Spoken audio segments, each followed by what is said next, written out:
Inakuwa vipi Mwanaswahili TV? Hujambo na karibu kwenye makala hizi. Ni huzuni tele Afrika Mashariki na dunia nzima kwa ujumla baada ya taifa la Kenya kumpoteza waziri mkuu wa zamani nchini humo, Raila Amolo Odinga. Sasa kuna wale ambao wameshaanza tayari kutuma risala za rambirambi kwa ndugu, jamaa na marafiki wa hayati Raila Amolo Odinga. Jambo la kwanza, tunataka kutoa pole kubwa sana kwa taifa la Kenya kwa kumpoteza waziri mkuu mstaafu wa Jamhuri ya Kenya. Wao walimuita baba na sisi tunamuita baba. Raila Amolo Odinga ni kiongozi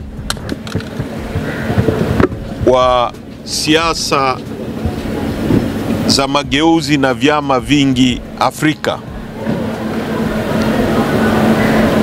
Ni mtu ambaye alikuwa na consistency kubwa sana katika kupigania mageuzi ya kidemokrasia na siasa za vyama vingi kwenye nchi yake ya Kenya, na athari za mapambano yake zimefikia mpaka kwenye mataifa mengine ikiwemo Tanzania.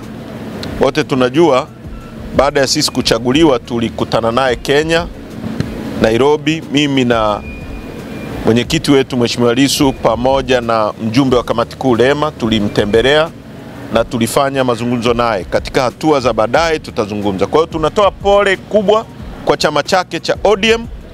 Tunatoa pole kubwa kwa nchi ya Kenya na kwetu sote wa Afrika, kwa sababu tumepoteza mtu muhimu.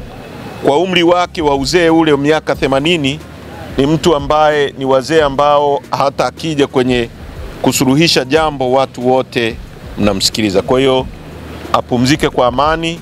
Tunatoa pole kwa familia yake, tumeguswa sana, na sisi kama chama tutatoa taarifa rasmi ya kimaandishi na tutahudhuria msiba wake kumwaga Raila Amolo Odinga.